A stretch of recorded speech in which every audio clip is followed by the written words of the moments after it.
जैन शास्त्रों के अनुसार आज मैं 13वें पाप का विवेचन आपके समक्ष प्रस्तुत करूँगा। 13वां पाप कहा गया है अव्याख्यान। ये नया शब्द है आपके लिए। जो लोग शास्त्र पढ़ते हैं, जानते हैं, उनके लिए ये शब्द नया नहीं है। अव्याख्यान का अर्थ शास्त्र ने किया है किसी पर दोषारोपण करना, कलंक लगाना और किसी पर दोष लगाकर उसकी छवि को और उसकी शोभा को वैयक्तिक रूप में और सामाजिक रूप में धूमिल करना। प्रायः लोग बिना सोचे समझे बोलते रहते। बोलने का दुर्गुण प्रायः बहुत लोगों में रहता है और सारी बुराइयां बोलने से पैदा होती हैं। जिसको बोलना आता है वो थोड़ा बोलता है, कम बोलता है और सही बोलता है और ऐसा बोलता है जिसका परिणाम शुभ आता है। और पराया लोग बिना सोचे समझे दूसरों के बारे में कमेंट्री करते रहते हैं, आलोचना करते रहते हैं, कुछ ना कुछ बोलते रहते हैं। शास्त्रकार ने कहा है कि जिस व्यक्ति में अगर कोई दोष है, कोई भूल है, कोई त्रुटि है, कोई गलती है और आप उसे जानते हैं, फिर भी मानवता का ये तगाजा है कि आप उसकी चर्चा न करें। जनमानस को किसी के संबंध में बोलने का कोई अधिकार नहीं होता। जो लोग हितैषी हैं और उसका निर्माण करना चाहते हैं और सुधार करने की कोशिश करते हैं, वे तो हितैषी हैं। वे बोलते नहीं हैं, वे उसे समझाते हैं और समझा करके उस पर उसके जीवन में अगर कोई गलती है, त्रुटि है, भूल है और हो गई है तो वो उसको समझा बुझाकर आगे के लिए उसका सुधार करते। लेकिन जनता प्रायः बेसमझे और बेसोचे बोलती रहती, परिणाम गलत आता। शास्त्रकारों ने कहा इस तरह व्यक्ति सुधरता तो नहीं, ढीठ हो जाता है, धृष्ट हो जाता है। वो समझता है अगर वो दोष है भी, सही भी है, यथार्थ भी है, ठीक है और सच्चा है और आप उसको बोलते रहते हैं, वो ढीठ हो जाता है, निर्लज्ज हो जाता है, बेशर्म हो जाता है। वो समझता है बदनामी तो हो ही गई है, आप सुधरने का क्या लाभ है, आप सुधार करने का क्या लाभ है। वो और ज़्यादा आगे के लिए निर्लज्ज होकर बेधड़क होकर काम करने लगता है, कोई लाभ नहीं होता। अगर कोई दोष है ही नहीं, उसके अंदर कोई गलती है ही नहीं, भूल उसने की नहीं, हिंसा, झूठ, चोरी आदि का ऐसे झूठा इल्ज़ाम उसके ऊपर आप लगा देते हैं। इसलिए प्रायः दो तरह के लोग ऐसा काम करते हैं, ईर्ष्यालु और विद्वेषी। जो लोग विद्वेषी होते हैं वो लोग इस प्रकार का अनाचार करते हैं, पाप करते हैं और पाप के भागी होते हैं। क्यों? ये एक ऐसा दोष है जो हिंसा को पैदा करता है। जिस व्यक्ति में कोई दोष है ही नहीं, कोई गलती उसने की नहीं, आप उसके ऊपर ब्लेम लगा देते, दोषारोपण लगाते और कोई कलंक उसके ऊपर चढ़ा देते। उसे असह्य दुख होता है, पीड़ा होती है, और कभी कभी ये पीड़ा असह्य हो जाती है और व्यक्ति के जीवन के लिए भारी हो जाती है। हिंसा होती है। आप तो इसे हिंसा समझते ही नहीं। हिंसा क्या है? जैन शास्त्रों को आप जानते ही नहीं, न पढ़ते हैं, न समझते हैं, न जानते हैं। भगवान महावीर ने कहा परमत योगात प्राण व्याप्रोपनम हिंसा। राग द्वेष पूरन मन, वाणी और शरीर के द्वारा किसी भी प्राणी के प्राणों को संपीड़ित करना, व्यथित करना, दुखित करना, ये हिंसा है।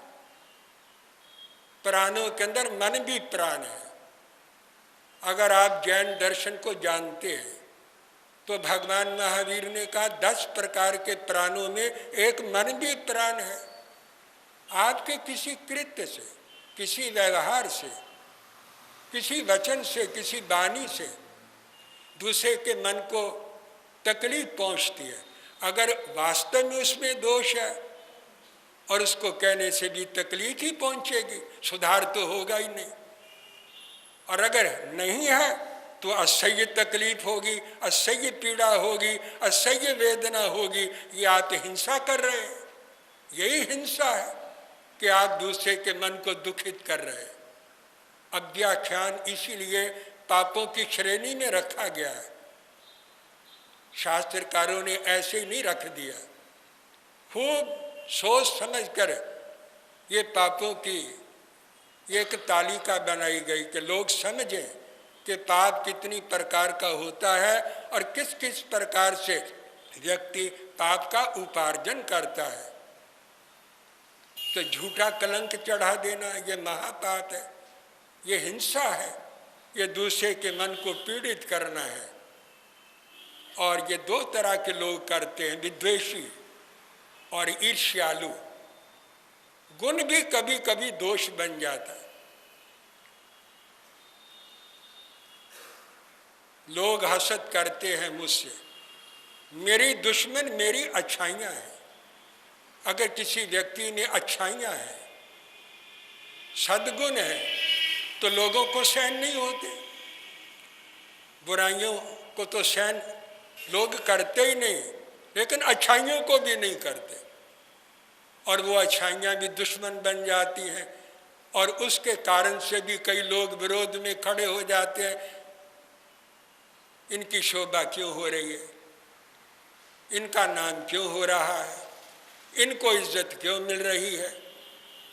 ये भी ईर्ष्या का कारण हो गया। और ये ईर्ष्या दूसरे के गुण को दोष बना देती और उसकी छवि को खराब करने के लिए कोई ना कोई बात घड़ते रहते। द्वेषी लोग तो ये करते ही है। द्वेष में वैर और विरोध तो रहता ही है, और द्वेषी को दूसरे को दुख देकर के सुख होता है।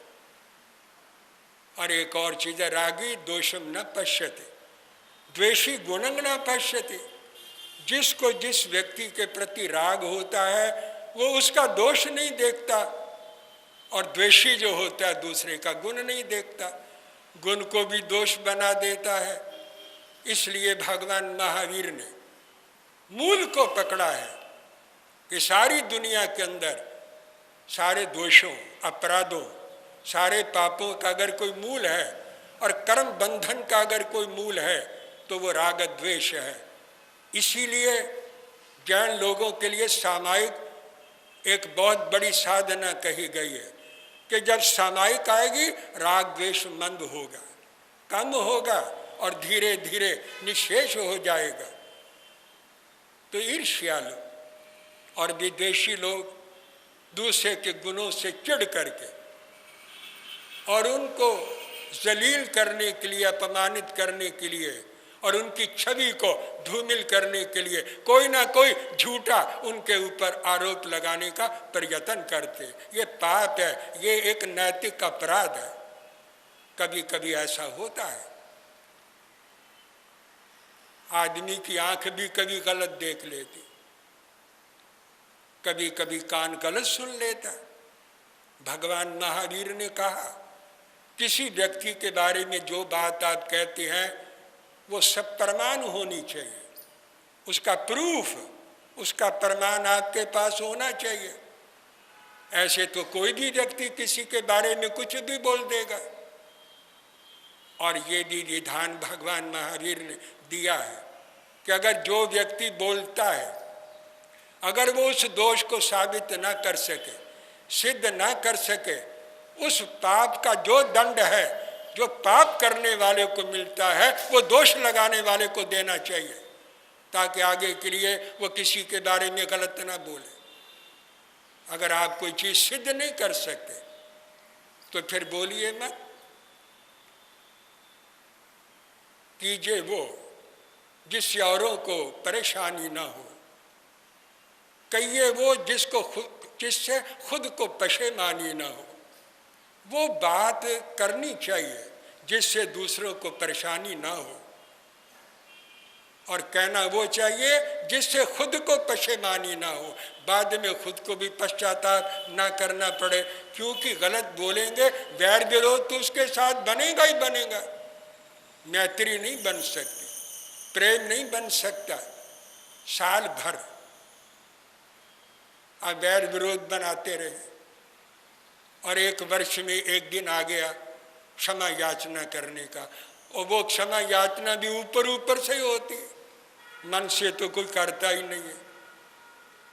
क्या वो जो साल भर में वैर विरोध बनाया है, दूसरे के मन को दुखित किया है, पीड़ित किया है, संपीड़ित किया है, व्यथित किया है, छवि खराब की है, इल्जाम लगाए हैं, ब्लेम लगाए हैं, और उनको समाज के अंदर आपने बदनाम किया है, तो उनको जो दुख पहुंचा है, तो भगवान महावीर ने विधान तो बनाया कि कम से कम 1 वर्ष के बाद अपने अंतःकरण को देख लिया जाए कि उसने क्या किया है।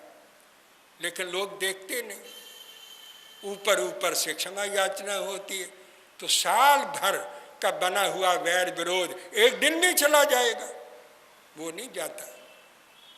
ये बंधन बड़े गूढ़ होते, दृढ़ होते हैं, इनको खोलने के लिए जन्म जन्मांतरों तक साधना करनी पड़ती है, और अनुनय विनय करके दूसरे को प्रसन्न करना पड़ता है, और अपनी गांठें खोलनी पड़ती हैं। ये कोई आसान काम नहीं है। कभी कभी आंख गलत देख लेती और कान भी गलत सुन लेते। आप कहते मैंने कानों से सुना है, कान भी धोखा खा जाते, बात कुछ और कही जाती है और सुनी कुछ और जाती है, और कभी कभी आंख देखने में धोखा खा जाती। एक उदाहरण मैं ऐतिहासिक दे रहा, पुराने युग की बात है। एक कवि थे भारवी, उन्होंने किराता अर्जुनीय एक काव्य लिखा। प्रायः सरस्वती और लक्ष्मी का बैर है। यहाँ सरस्वती होती है, लक्ष्मी नहीं होती। पंडितों के पास, संतों के पास, महात्माओं के पास लक्ष्मी नहीं, और जिनके पास लक्ष्मी होती है उनके पास सरस्वती नहीं, ज्ञान नहीं होता। ये दोनों का विरोध ही चल रहा। पुराना युग था। एक वैश्य, एक बणिक धन कमाने के लिए प्रदेश में जाने का उसने विचार किया। पत्नी से अनुज्ञा ले ली। पुराना जमाना था, पैदल चलते थे, बरसों में जाते थे, धन कमा करके देश देशांतर में घूमकर बरसों से वापस आते थे। कितने वर्ष लग जाते थे। एक वणिक घर से निकला धन कमाने के लिए। उस वक़्त उसकी पत्नी सगर्भा थी। उसके प्रदेश जाने के बाद उसने एक बालक को जन्म दिया। बालक बड़ा हो गया और उस वणिक को 15-16 वर्ष बाहर लग गए। बालक बड़ा हो गया, किशोर बन गया। 15-16 वर्षों के बाद वो वापस धन कमा करके जब आया रात्रि के टाइम, पीछे क्या हुआ, तो भारवी जो कवि था उसको धन की जरूरत पड़ गई। विद्वानों के पास धन नहीं होता, तो उस स्त्री ने, उसकी धर्मपत्नी ने उससे कुछ मांगा। वो बोला मेरे पास धन नहीं है, एक श्लोक है, मैं अभी एक काव्य लिख रहा हूँ, उसका मैंने एक श्लोक लिखा है और वो मैं भी पूरा नहीं किया, उसका आधा ही मैंने श्लोक अभी बनाया है, तुम ये ले जाओ और किसी बनक के पास गिरवी रखो। पहले जमाने में ज्ञान का बड़ा मूल्य समझा जाता, आधा श्लोक ले जाओ और किसी बनक के पास गिरवी रख करके तुम धन ले लो और अपना गुजारा करो। तो भारवी का वो अर्ध श्लोक उसकी धर्मपत्नी ने एक वणिक की पत्नी को दिया। वो वही वणिक था जो कि प्रदेश में धन कमाने के लिए गया था। उसकी पत्नी ने उसे कुछ धन दे करके वो आधा श्लोक ले लिया, बड़ा महत्वपूर्ण श्लोक था, और उसे एक कागज के ऊपर लिखकर अपने पलंग के आगे दीवार के ऊपर उसने लगा दिया। उसमें लिखा था सहसा विदधीत न क्रियाम क्रियाम अविवेक परमापदम पदम। जल्दबाजी में कोई काम नहीं करना चाहिए, आंख धोखा खा जाती, कान भी कभी सुनने में धोखा खा जाते, इसलिए सहसा कोई चीज दे करके निर्णय नहीं लेना चाहिए। ये अर्ध श्लोक उसने कागज के ऊपर लिखकर दीवार के ऊपर लटका दिया। 15-16 साल के बाद वो बंधु लौट करके आया तो उसने घर के अंदर क्या देखा कि एक ही शैया के ऊपर उसकी धर्मपत्नी लेटी हुई है, साथ ही उसके पास ही एक और व्यक्ति आराम कर रहा है, वो भी शयन कर रहा है। ये देखकर उसकी आंखों के अंदर खून उतर आया। कमर के साथ तलवार बंदी थी, वो निकाल ली, लेकिन इतने ही उसकी प्रज्ञा जो थी वो जागृत हो गई। उसने सामने दीवार के ऊपर लिखा हुआ श्लोक का आधा भाग पढ़ा, सहसा विदधीत न क्रियाम अविवेक परमापदम पदम। जल्दबाजी में कोई काम नहीं करना चाहिए, आंख कभी धोखा खा जाती है, और ये अविवेक बड़े बड़े अनर्थ पैदा कर देता है। ये पढ़ करके वो ठहर गया। उसने उसको अपनी धर्मपत्नी को जगाया। वो उसका अपना पुत्र था जो उसके अपनी माँ के पास ही लेटा हुआ था। वो बहुत प्रसन्न हुई, खुश हुई। इतने वर्षों के बाद पति को मिलकर के प्रसन्नता स्वाभाविक थी। उसने अपने पुत्र को कहा तुम्हारा पिता आ गया है, इसका अभिवादन करो, प्रणाम करो, गले मिलो। वो सोच में पड़ गया कि मैंने तो इनके बारे में गलत ही देख लिया, और अगर इसके अनुसार कोई आचरण हो जाता तो कितना अनर्थ हो जाता। इस आधे श्लोक ने मेरा जीवन बचा लिया, जिंदगी बचा लिया, और इनके जीवन को भी बचा लिया। ज्ञान के अंदर इतनी शक्ति होती है, अगर वो दिमाग के अंदर उतर जाए तो। उसने भारवी को बुलाया और उसके श्लोक का आधा भाग भी उससे मांगा। उस वक़्त वो श्लोक पूरा हो चुका। विरनुते विमृश कारिणम गुण लब्धा स्वयमेव संपदा। ये श्लोक पूरा हो चुका था